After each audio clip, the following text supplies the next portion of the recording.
Delhi police action में है। बांग्लादेशियों की पहचान की जा रही है, उनकी तलाश की जा रही है। एक एक व्यक्ति को जा करके उनके डॉक्यूमेंट्स की जांच कर रही है और फिर जिस पर भी शक होगा उसकी रिपोर्ट बनाई जाएगी। इनमें से कोई भी अगर बांग्लादेशी पाया जाएगा तो उसके खिलाफ एक्शन लिया जाएगा। 500 बांग्लादेशी इन्फिल्ट्रेटर बस्तर से और 350 क्वार्टा से उठा के वापस भेज दिए गए हैं। और ये देखिए, जो मैंने आपको बोला था कि अभी धीरे धीरे करके आप देखेंगे कि एक एक करके उनको उठा के बाहर फेंका जाएगा। जम्मू कश्मीर में एलजी ने बोला कि भाई 400-800 जो 2 विलेजेस के अंदर ये रोहिंग्या बैठे हुए हैं, उनका पानी और बिजली बंद कर दो। बांग्लादेश का गला घोट देंगे यार हम लोग। धीरे धीरे धीरे खत्म हो जाएगा बांग्लादेश, मैं आपको बता रहा हूं। जो बांग्लादेशियों को ये गलत फहमी है कि आपको आजादी मिल गई, कोई आजादी नहीं है। आप अंग्रेजों के गुलाम बन गए हैं। इंडिया ऐसा करेगा कि बांग्लादेश के अंदर ऑटोमेटिकली वो गवर्नमेंट आ जाएगी जो इंडिया को सपोर्ट करेगी। बिल्कुल ऐसे उनको चाहिए ही ऐसा बंदा, हाँ। जो उनके मफाद के लिए हाँ। सांस में सांस ले, हाँ। उनके वो जो नारा लगाते हैं उसके साथ नारा लगाए। बांग्लादेश के पास पैसे नहीं है, बांग्लादेश के फॉरेन एक्सचेंज रिजर्व खत्म हो रहे हैं। जैसे आपने भी बताया था कि tax to GDP ratio one of the lowest in the world है। इसका मतलब ये है कि वहां की जनता टैक्स ही नहीं भर रही है। तो और जब गवर्नमेंट के पास रिसोर्स ऑगमेंटेशन के लिए पैसे नहीं रहेंगे तो क्या करेगी? एक्सटर्नल डेट लेगी। एक्सटर्नल डेट के साथ कंडीशंस आते हैं, आपकी सॉवरेनिटी छिन जाती है। धीरे धीरे करके ये जितने भी इन्फिल्ट्रेटर्स इलीगली यहाँ पर घुसे हुए हैं, इनको उठा के बाहर फेंकने की कोशिश की जाएगी। हमने आग नहीं लगाई शुरू में, आग इन्होंने लगाई। अब भड़क गई तो फिर हमें मत बोलना। Bangladeshis will be waiting for you. तुम आओ बेटा, आ जाओ आ जाओ। आपने सबसे पहले घबराना नहीं है। बाहसियत कौम हम इसका मुकाबला करेंगे। 500 बांग्लादेशी इन्फिल्ट्रेटर बस्तर से और 350 क्वार्टा से उठा के वापस भेज दिए गए हैं। और ये देखिए, जो मैंने आपको बोला था कि अभी धीरे धीरे करके आप देखेंगे कि एक एक करके उनको उठा के बाहर फेंका जाएगा और एक एक करके इनको बोला जाएगा कि भाई साहब आप अपने देश जाइए, हमारे यहाँ पर आपका कोई लेना देना नहीं है, ना आपका कोई यहाँ पर काम है, ना आपकी कोई सिटीजनशिप है, ना कुछ है। आप जरा यहाँ से गायब हो जाइए क्योंकि हम आपको यहाँ पर नहीं रखना चाहते।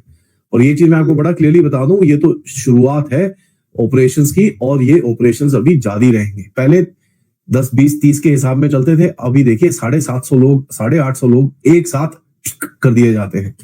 और ऐसे ही अगर चलता रहा तो बहुत ही बढ़िया है। और यही चीज आप देखेंगे आगे जाते हुए कि धीरे धीरे करके आप अपने पूरे देश में जितने भी ये कंगालू बैठे हुए हैं, इनको आप उठा के बाहर फेंकेंगे। अब पिछले 2 हफ्तों के पहले मैंने आपको बताया कि गवर्नमेंट ने 6 करोड़ के करीब में राशन कार्ड कैंसिल करे थे। ठीक है, तो इसमें भी आपको दिखा था कि कुछ गड़बड़ है। उसके बाद अभी पैन पार्ट 2 आ रहा है, जो अभी तो वॉलंटरी है लेकिन थोड़े टाइम के बाद मैंडेटरी किया जाएगा। उससे क्या होगा? जो फेक पैन और फेक आधार और ये सब दिए गए हैं उनके ऊपर चेक किया जाएगा। और ये चीज मैंने आपको 1-1.5 महीने पहले बताई थी कि साहब सबसे पहले आईडीज पे क्रैकडाउन होगा। और जैसे ही वो आईडीज पे क्रैकडाउन होगा, आपको दिखेगा धीरे धीरे करके ये जितने भी इन्फिल्ट्रेटर्स इलीगली यहाँ पर घुसे हुए हैं, इनको उठा के बाहर फेंकने की कोशिश की जाएगी। जम्मू कश्मीर में एलजी ने बोला कि भाई 400-800 जो 2 विलेजेस के अंदर ये रोहिंग्या बैठे हुए हैं, उनका पानी और बिजली बंद कर दो।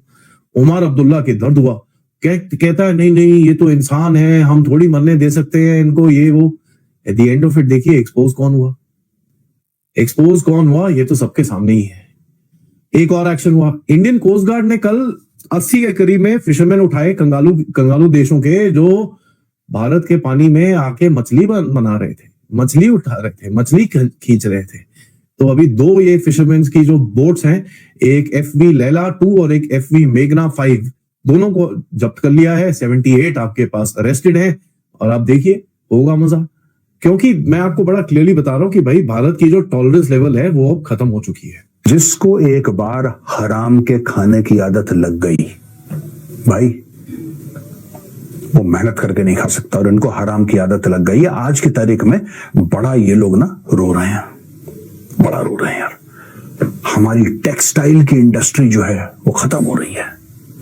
मुझे एक बात समझ में नहीं आती दोस्तों, 5 अगस्त 2024 यानी इसी साल की 5 अगस्त को शेख हसीना का तख्ता पलट हो गया।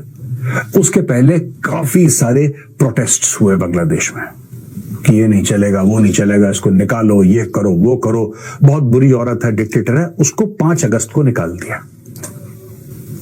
और मेरा ये मानना था कि जो मेन प्रॉब्लम थी, यानी कि उनके हिसाब से शेख हसीना 5 अगस्त को चली गई, 6 अगस्त से चीजों को नॉर्मल हो जाना चाहिए था। आज हम लोग 10 दिसंबर पे बैठे, 4 महीने से ज्यादा हो गए, अभी तक चीजें नॉर्मल नहीं हुई, क्योंकि इन लोगों को, जैसा मैंने बोला, हराम खाने की आदत है। अब आप बोलेंगे मेजर साहब इसमें हराम खाने का क्या लॉजिक है भाई? What is this got to do with हराम खाना? क्योंकि दोस्तों ये काम नहीं करना चाहते। शेख हसीना की सबसे बड़ी गलती थी, उसने बांग्लादेशियों को बोला कि तुम काम करो। ये आलसी लोग हैं, ये प्रोटेस्ट करना चाहते हैं। कल शेख हसीना थी, आज कोई और बहाना है, लेकिन आज भी बांग्लादेश में आग लगी है और सब मिलकर प्रोटेस्ट कर रहे हैं, because they feel that that is the only way. They know no other life, they were born to protest, they don't want to work. There is no output in Bangladesh, their textile industry has crashed. आज की तारीख में ये कहते, देखिए साहब, इसका फायदा भारत को हो रहा है और हमें ऐसा फायदा चाहिए भी नहीं, ठीक है, लेकिन कोई बात नहीं, अब बंदा कहीं ना कहीं तो जाएगा। चाइना के बाद अगर कोई देश था जो टेक्सटाइल फिनिश गुड्स प्रोड्यूस कर रहा था, वो बांग्लादेश था। लेकिन बांग्लादेश का मैक्सिमम रॉ मटेरियल जा रहा था भारत से, राइट? भारत से, खास तौर से गुजरात, सूरत वगैरह यहां से जा रहे थे। अब ये सब हो गया बंद, क्योंकि रॉ मटेरियल बांग्लादेश में बनता नहीं है, ये हो गया बंद। यहां से पाइपलाइन कर दी भारत ने बंद, अब वहां पे त्राही त्राही हो रही है, और अच्छा है। तो दोस्तों बात यह है कि 9 दिसंबर यानी कल भारत के फॉरेन सेक्रेटरी विक्रम मिस्री जी जाते हैं ढाका बात करने के लिए बांग्लादेशियों से।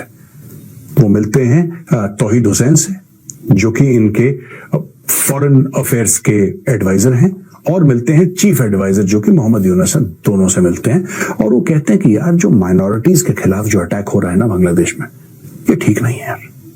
खासतौर से हिंदुओं के खिलाफ अटैक हो रहा है, ये ठीक नहीं है।